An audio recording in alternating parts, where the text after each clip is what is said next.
Welcome to our video on JEE main exam. Now this exam happened on the first shift of 8th of April. I'm Shiva and today we are discussing questions from the chemistry paper of the first shift of 8th April. So let's just go through a bit of an analysis as to what was asked in this exam and how different sections appeared, what were the weightages, what was the weightage for class 11, class 12 and so on and so forth. To start with, so there were around 13 questions from class 11 and there were 15 questions from class 12. Now we could only manage to get 28 out of the whole of 30 questions. So with what we have the percentage of 46 towards 11th standard and around 50+% for class 12. So that's that. Now let's quickly get to the different sections of this particular exam.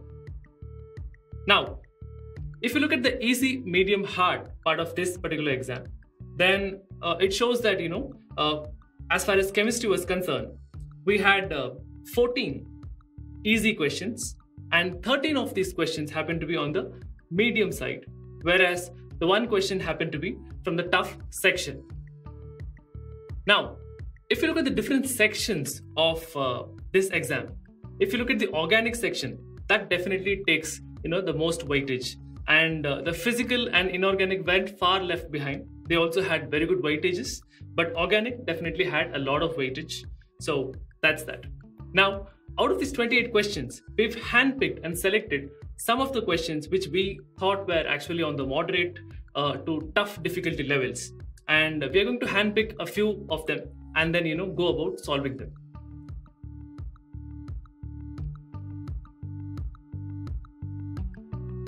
Straight away, since organic has a lot of weightage, we'll take the bull by its horns, so to speak. So we have this particular question. And if you look at this question has two compounds given and we have AlCl3. Just looking at the schematics, we should be able to figure out that probably this is heading in the direction of electrophilic aromatic substitution reaction. Yes, but the anhydride as well as the chlorobenzene compound, now either of these could undergo this particular reaction. And as far as the catalyst is concerned, AlCl3. So definitely this could work in both ways. Probably they've added the chlorobenzene to cause more confusion, but this particular example is going to be an example is in fact an acylation reaction, a Friedel-Crafts acylation reaction. Usually you are given RCOCl or an acyl chloride that undergoes this particular reaction. Having said that, also the anhydride is equally capable, if not better, of going through this particular reaction. So we have AlCl3, which is electron deficient. We have the anhydride and we have the chlorobenzene compound. Both of these could in fact interfere and form an adduct of sorts, a reaction between a Lewis base and the Lewis acid kind of a thing with AlCl3. So that is the crux of this particular question. Now we need to figure out which of these two compounds is more likely to undergo the reaction. So chlorobenzene, the different lone pairs on top of the chlorine atom, is going to activate the ring via conjugation. As far as the other anhydride compound is concerned, since there are two carbonyls directly attached to the benzene ring, so these two carbonyls are electron withdrawing in nature and hence they would very strongly deactivate this particular ring. And for that reason, it is chlorobenzene, the hydrogen of which will be substituted by the electrophile. And AlCl3 together with the anhydride is going to generate the electrophile, which is going to be the acylium ion. And we have two candidates. So any of the carbonyl carbons could be, the place where the generation of electrophile could happen, and they are equivalent, so it doesn't matter which is which. Now, if you look at chlorobenzene, there are three different places. So it could be this place, two ortho positions, or the para position where the attack could happen. If you look at chlorine atom, by itself, it's a large atom, and also the other anhydride is pretty large. And for that reason, the attack, the electrophilic aromatic substitution, is going to happen at the para position because of steric factors. So definitely on the position which is para to the chlorine atom, to the carbon which chlorine atom is attached to, that is where the substitution happens. So, which of the options is it? It is going to be B, isn't it? Because if you look at option A, the substitution has happened at the ortho position. And option C and D also, they don't make sense. D is definitely out of the equation here. So between A, B and C, we have B as the appropriate answer. To give you a detailed solution, so this is what happens. So in the very first step, the electrophilic substitution, aromatic substitution, so to speak. So this is the product that we get. And on workup with water, we get to the final product. Hence, we go back to the options and pick the right one.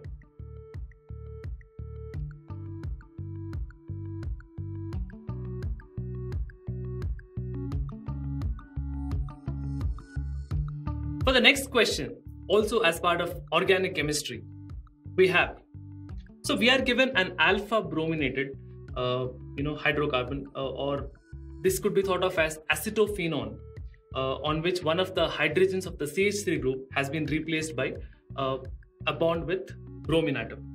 Now this undergoes a reaction with NaBH4 in methanol at 25 degrees centigrade. So they've given the temperature, the reagent, all the conditions, and we are getting a compound, and we'll have to figure out what compound it would be. And there are 4 options from which we'll have to choose the one correct answer. So as far as option C is concerned, so it points to the fact that there won't be a reaction. Now that is not going to happen. What about option A, option B and option D? So from these, we'll definitely have to figure out which is it. Yes, if you look at the reagent, sodium borohydride, it is actually a reducing agent. It's very similar to lithium aluminum hydride, only sodium borohydride is milder, it doesn't cause fire. It can definitely work with polar solvents, polar protic solvents like methanol, water, so on and so forth. And the temperature is also pretty mild. Yes, so if you note, there is no workup step. Yes, so we just have NaBH4 methanol 25 degrees centigrade. So if you look at the solution for it, the first step would be reduction by means of hydride transfer. So I have highlighted NaBH4 in a specific color, and the reduction step, as in the first step here, yes, if you look at this particular hydrogen, it shares the same color with the reagent. So that indicates the hydride transfer to it. Now what would happen next? So you have, after the hydride transfer, the double bond of the carbonyl, C double bond O, the pi bond of that, it gets broken, and we have in our in our midst a O minus group, and immediately it is adjacent to a carbon which is also attached to a bromine atom. Now this is going to be an intramolecular nucleophilic substitution. Yes, so this lone pair here, it is going to attack this particular carbon, and this bromine, it is going to get removed as the bromide ion, and hence we get to this particular compound. So that is the product that we are looking for. We go back to the options and we pick the correct one.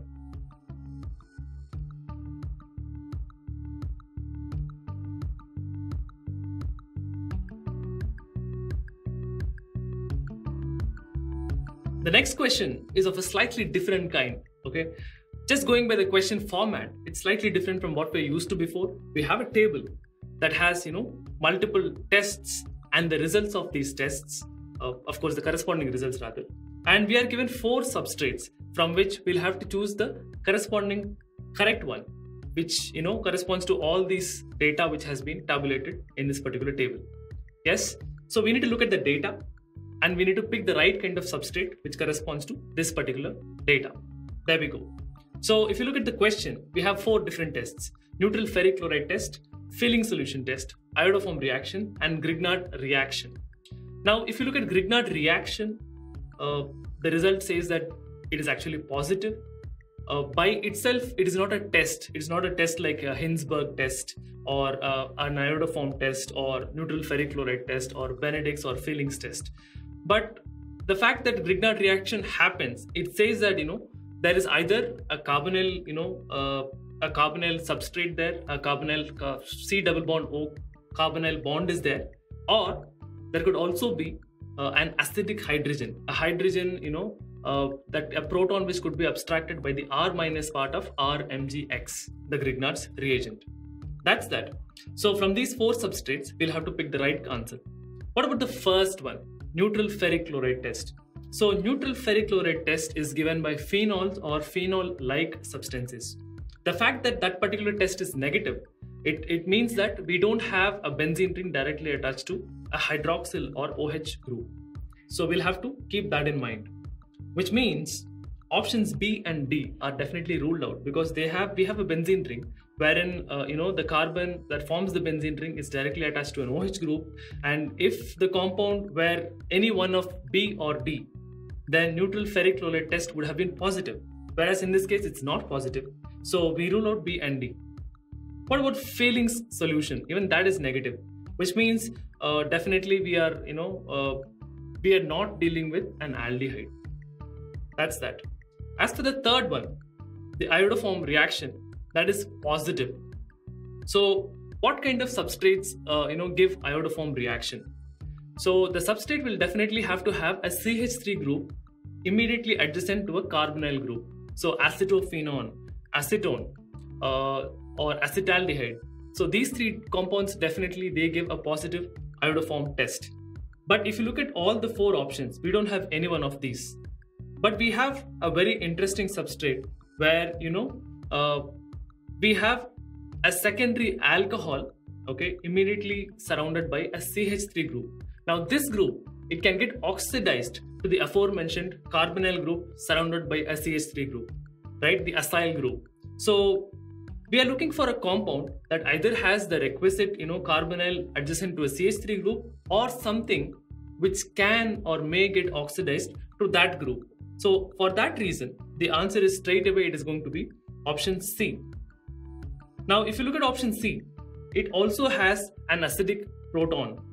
The hydrogen attached to the OH group or the oxygen of the OH group, now that is actually pretty acidic as far as Grignard's reagent is concerned, which is actually very, very basic. The RMgX, the R minus part of RMgX will abstract this proton, and for that reason C will fail both the first 2 tests, and it will actually give you a positive test for iodoform reaction as well as the Grignard reaction. And for that reason, the answer to this particular question is option C. That concludes this problem.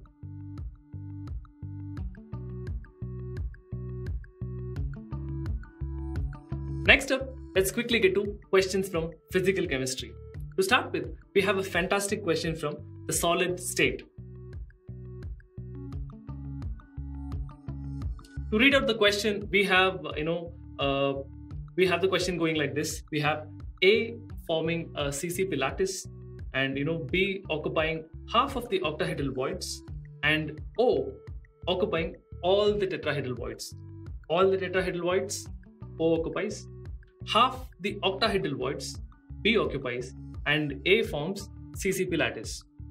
Now we'll have to figure out the formula unit for the unit cell, as in is it going to be A2BO4, ABO4, A2B2O, or A2B2O4? So that is going to be the question. Now if you look at this question, this is actually a CCP structure, which means it is going to be face-centered lattice. So of the 6 faces, we find one atom of A occupying each of the 6 faces, and this particular atom will be shared between 2 equivalent unit cells. Since each atom is shared by 2 different unit cells equally, and we have 6 such faces, so the faces will contribute around 6 into 1 by 2, as in 3 atoms for every unit cell. Apart from this, we also have 8 different atoms of A at the 8 different corners. If you look at any one of these 8 atoms, it is shared equivalently by 8 such unit lattices. So meaning ultimately it all boils down to the contribution of all these 8 atoms for this particular shown unit cell to be as just one atom of A. So 3 plus 4, we have totally 4 atoms of A per unit cell, right? So now that that is out of the way, how many octahedral voids are going to be there? the number of octahedral voids is going to be the same as the number of the atoms. So it is going to be 4 in number. But having said that, B occupies only half of the number of octahedral voids. So that is going to be just 2. So we have A as 4 and B as 2. And as far as the tetrahedral voids, that is going to be twice as many as the total number of octahedral voids. So that is going to be 8 in number, and all such tetrahedral voids are occupied by O. So we have A4, B2, O8. So from the options, we pick the correct answer, which corresponds to A4, B2, O8. But wait, we don't have A4, B2, O8. We only have the simplest unit of this, as in A2, B, O4. And hence, we pick that as our correct answer. And that concludes this problem.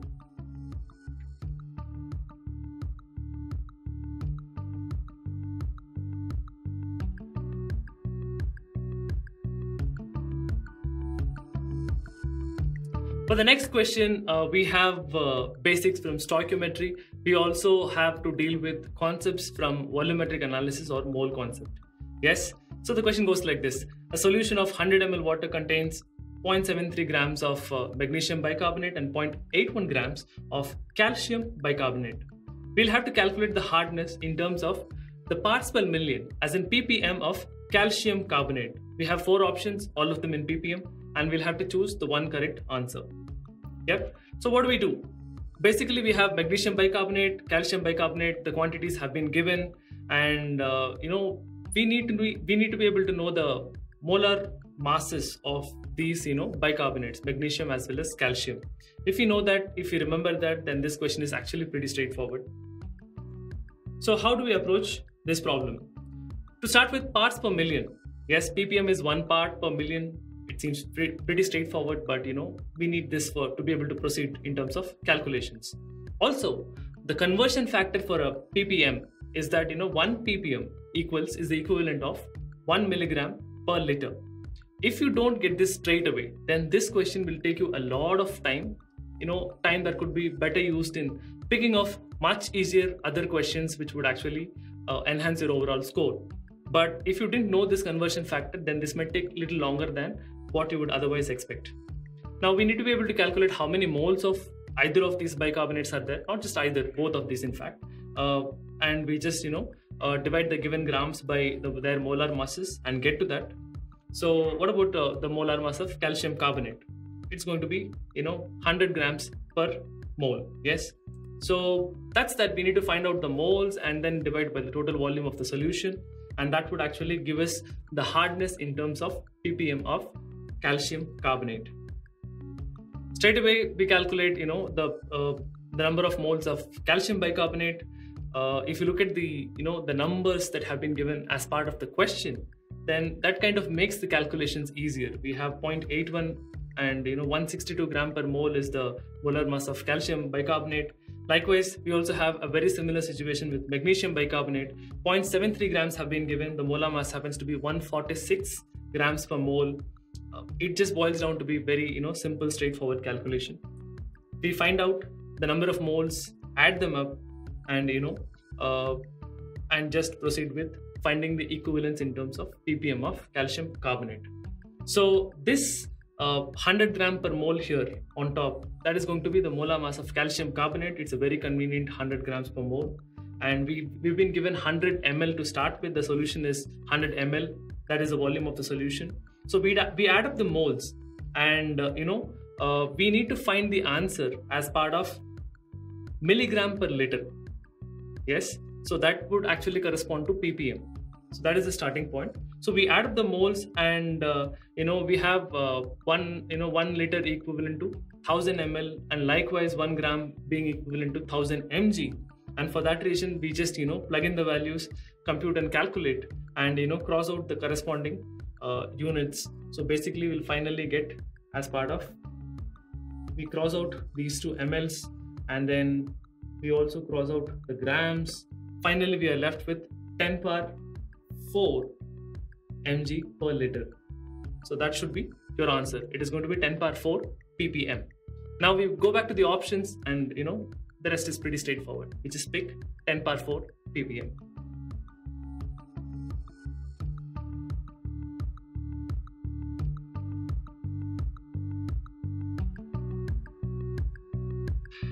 Next up, we have a fascinating question. It's not fascinating, it's very straightforward. From chemical thermodynamics, the question goes like this. 3 moles of a gas A of G, as in the state of A is in gaseous state. It is heated from 300 Kelvin to 1000 Kelvin. We need to calculate the change in enthalpy. The pressure is given, Cp is given, and I think it's just going to be pretty straightforward.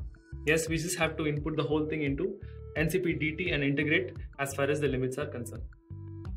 Now, dH is NCP dt, and we integrate on both sides. We get H equals integral NCP dt, N is constant, Cp is given to be a function of temperature, and we just integrate the same thing, the whole expression. And if we integrate this expression and put in the limits, yes, so we are going to actually get this complicated expression. I'm talking about this particular expression, and 100 squared minus 300 squared is pretty straightforward. Don't sit and calculate, manipulate the whole thing. By now it should just be second nature. So it is 100 plus 300 into 100 minus 300. So we just plug in the formula, plug in the values, and finally arrive at 61,950 joules. Okay, we need to keep that in mind, and the options require that we actually pick out the options in the form of kilojoules. So we go back to the options and then pick the one which is closest in terms of the kilojoules calculation. And for that reason, this is going to be the correct answer.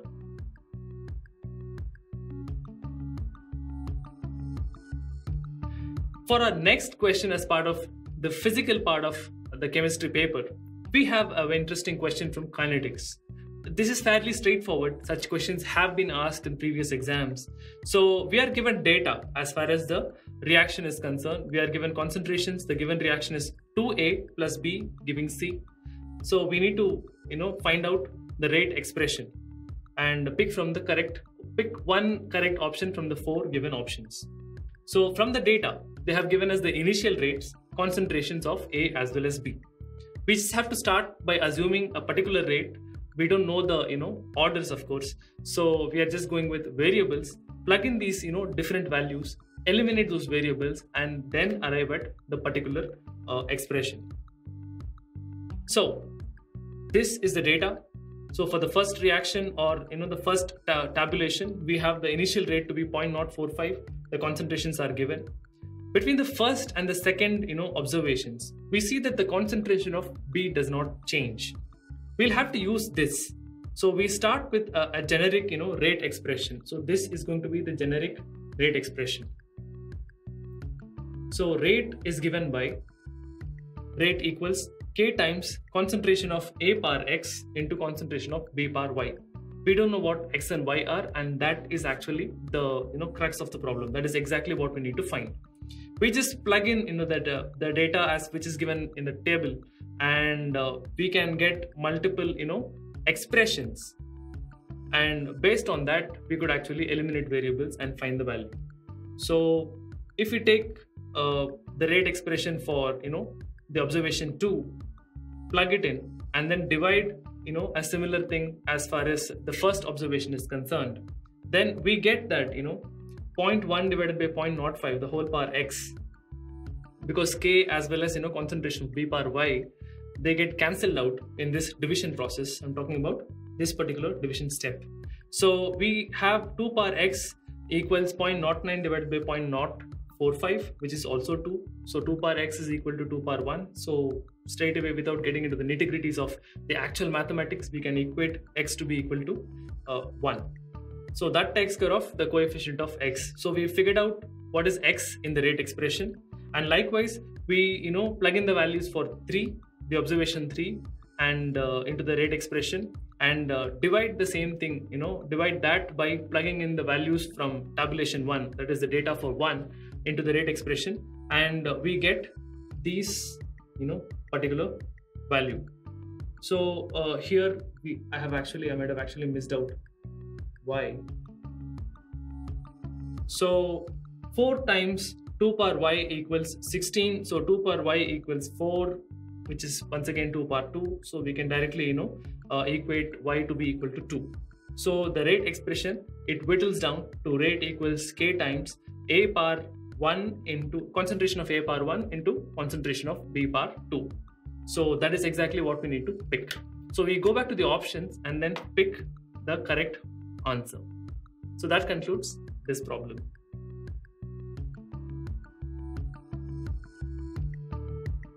Next up, we have a very interesting, completely memory-based question from inorganic chemistry. To be more specific, this is from the F block part of the inorganic thing. So, well, we are given different ions. In fact, each option contains multiple ions, and we'll have to pick the option where lanthanide ions are all colored. So that's that. So if you look at the options, what is common to all these options? So I think either not a single thing is common to all these options. So 3 of the options will have 1 ion, 3 other options seem to have a completely different ion, and so on and so forth. I was just wondering if you could just quickly get rid of an option, but probably not. Yeah, so we'll just take 1 ion at a time and go from there. So if you look at the standard color for Lu3 plus ions, then that happens to be colorless, whereas promethium PM3 plus, it happens to be pink, SN3 plus happens to be yellow, and EU3 plus also happens to be pink. So only Lu3 plus is colorless. All the other 3 are colored. So we have to go for we have to pick the option that has the other 3, as in PM3 plus, SM3 plus, and europium 3 plus. So we go back to the options and then pick this rather straightforward one. That's that. So if you didn't know this particular data as far as the color of the corresponding ions is concerned, then tough luck. Yeah, that concludes this problem. Now we come to one of the very important aspects of any exam as far as your 11th and 12th class syllabuses or syllabi are concerned. It happens to be from the topic of diborane or hydrates of borane.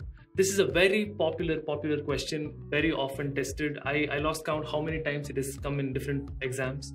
So once again, there is no surprise that this question does come. In fact, it's slightly different. Now we actually test the chemical properties of diborane. So the question goes like this: B2H6 reacts with oxygen or dioxygen and H2O respectively to form. So this is the question. If you look at the properties of B2H6, it's actually a very unstable compound. It's very volatile, very highly reactive. So, and for that reason, we just have to write down the reactions. To start with, for the very first reaction, B2H6, it reacts with oxygen. It's a very, very violent reaction, very exothermic. Probably more than 2000 kilojoules get released for every mole of this reaction happening. In fact, there was a time when people thought of using diborane as as a rocket propellant. So that's the nugget of information. So definitely B2H6 reacting with oxygen to give us boron 3 oxide, or B2O3. And as far as the next product is concerned, when diborane reacts with H2O, so the diborane structure, it gets cleaved and we actually get BOH thrice. So that is going to be one of the products as far as this particular reaction is concerned. We just have to go back to the options and then pick this rather easy one out. That concludes this problem. As the last and final question of this particular session, we have a slightly easy looking but interesting question. This happens to be an assertion reason type. So there is an assertion. It goes like this: ozone is getting depleted due to CFCs, as in chlorofluorocarbons. And the reason, it says, is with the depletion of ozone layer, more ultraviolet radiation filters into troposphere. Now you'll be in trouble if you actually didn't realize what troposphere is. So it happens to be the lower layer of the atmosphere. So we have troposphere, stratosphere, mesosphere, thermosphere, and so on and so forth. So let's not go into all those multiple spheres. We have troposphere here. That is all we need.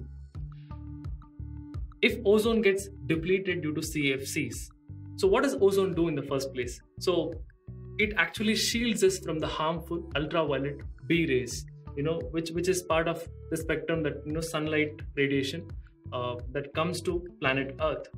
And this blanket of ozone, this blanket of atmosphere, which actually has a very small trace quantities of ozone, does manage to absorb a lot of the UVB rays, and thus these harmful rays don't get through to troposphere.